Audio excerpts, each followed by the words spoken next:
Welcome to Swallowtail Place. My name is Danny Raja and I'm the Talent Learning and Development Manager at Norse Group. Today we're bringing you a special panel for International Women's Day.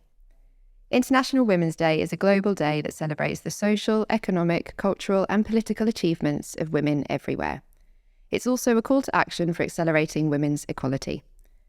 International Women's Day has been celebrated for over a century. It first occurred in 1911 and was supported by over 1 million people. This year's theme is embracing equity. So here at Norse Group, we are joined by 3 successful women from across the group to talk about their personal achievements and challenges of being a woman in the workplace and a woman in Norse. So welcome, ladies. Today, I'm joined by Tandi Zero, who's a manager from Norse Care, and I've got Katie Marison, who's our Group HR Director, and Amy Duckworth, who's a Project Manager from Norse Consulting. Welcome. Thank you for joining us, and I think it would be good to start by talking a little bit about our backgrounds. So how did we get into the roles that we're in today? Well, let me start. I've been in HR since 2001 when I left school, and it's been a roller coaster ride, I would say. I started in a commercial environment with a large insurance firm in the Norwich area, then moved into a construction firm and joined Norse in 2006.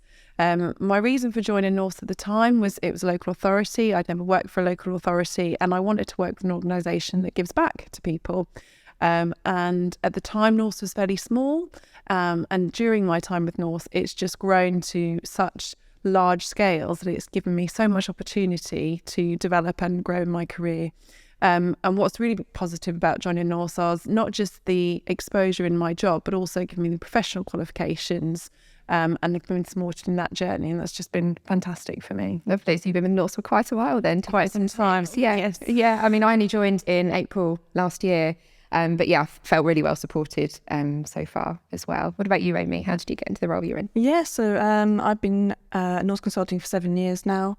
I started off in the business support team and I was doing my archaeological degree at the same time. So I was working full-time as well as doing my full-time degree. So for a while I was kind of working with the archaeological department we had at the time as well as business support. Sadly, that archaeological department closed down, but then there's an opportunity in the project management team that came up as an assistant PM. And so it kind of just seemed like a perfect opportunity really to stay with the company and obviously build on the skills that I had in the business support team, but kind of be a bit more involved in the projects, which is what I really wanted to do. So yeah, and now I'm a project manager, so I have been in the project management team for about 18 months now. So yeah, really enjoying actually being a bit more involved really with the projects that we've got. So yeah, enjoying it so far. Thank you, Amy. And what about you, Tandy? Well, I've been in healthcare all my life, really, because the moment I finished my O-levels, I then became a student nurse. That was in Zimbabwe, and I've held various posts, but the majority of my work life has been in healthcare. So I joined Norse in 2009 as a care home manager. And I've been on that field since my retirement, end of this January this year. So it's 14 years I've been with Norse Care. And I loved it. This has been my life, really. I then, 2 days later of my retirement, I then came back to Norse again as a casual care home manager, just supporting various homes which needs my input. And I'm thoroughly enjoying it. Lovely. So Tandy and Katie, you said you've sort of been in HR and care since the start of your career, really. So what made you choose those careers? For me, it was like the support from my mother as well. She was a nurse and until she got married. So really her stories and like the testimony from other people as well, whom she looked after, they would say nice things about her. And that just led me into it. And I've never regretted it at all. Lovely. Thank you. What about you, Katie? I was missold the dream, I think. Okay. So I did a work experience in doing my A-levels with a company who showed me HR in a very different light, whereby I was working with somebody whose job was to effectively buy gifts for staff on a day-to-day basis and organise parties. And that was what I was sold HR was. HR's obviously a bit more than that, isn't it? Yeah. Yes. And it was very much an incentive-driven business, sales. So that was the incentive to motivate staff through sales. Yeah. And I was only shown a very small window and they were making it an exciting journey for me. And that's what I was told HR was for those 2 weeks. But you've carried on. I've carried on. And head of HR, so yeah. Yes. And ultimately, it's recognising that people are the greatest asset. And being in an organisation that does represent that. And that's what's really important to me. And that's why I've stayed with Norse for so long. Lovely. What about you, Amy? What made you choose the career you're in now? I think in a way I kind of just fell into it, really. It's one of those things. I think being in an office environment, especially as a woman, I think, business support is quite a kind of typical role I think that women are in.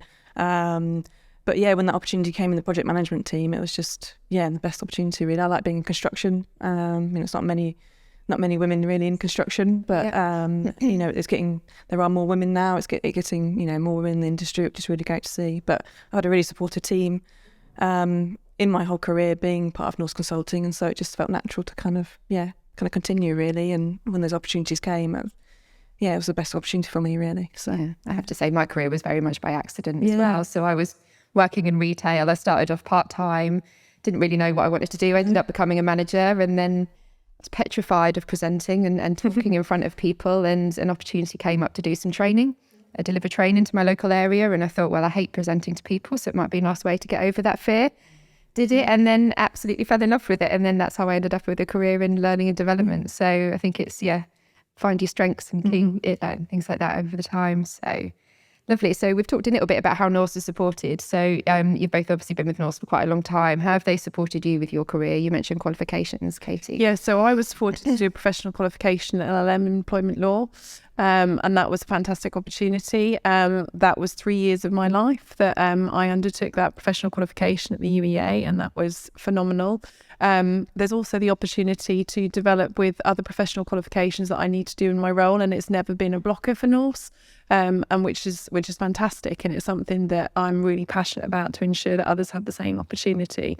And just the variation to the role that I do, it's exposed me to such a vast area of HR. It's not just sort of a one niche area. It's given me the opportunity to look at it across the function, which is really great, because a number of large organisations you can get signposted into something, and that isn't there at Norse. You kind of roll your sleeves up and get into everything, which is what I really enjoy, and one of the things that is so great to work for Norse. It's such a diverse organisation, isn't it? There's so many different branches to it, like the care, consulting, and then the commercial side, which has lots of different types of roles in as well. Lovely.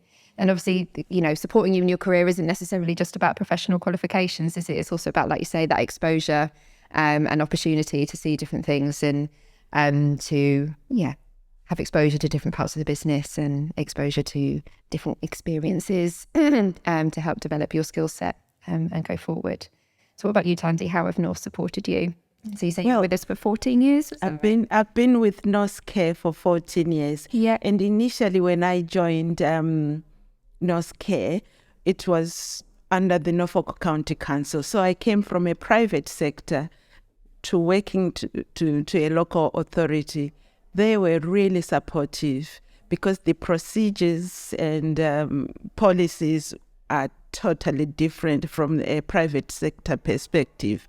But they were patient enough for me, and I'm really grateful to all the regional directors whom I reported to for their patience and for their guidance. It did take a while to really know what I was supposed to be doing, but they were there for me. At the same time as well, is like your work colleagues, like the deputies I worked with, who have been in the company for years, they were there to support me as well. So it's that willingness as well to learn, and the willingness to talk with your colleagues as well, and to then learn from them. So I am grateful to everybody I worked with, because they were there for me. I think support network is so important, isn't it? In terms of that, both your colleagues, your peers, so those mentors, those people above you that can help inspire you. I know my first manager in learning and development, she really inspired me, and that's probably why I'm still in the career now, because she was a real inspiration to me. And I think it's accessing those support networks, how you move forward. So we've talked about, obviously, the way that Norse has supported you while you've come into the career. What about challenges? What sort of personal challenges or professional challenges have you faced over your career?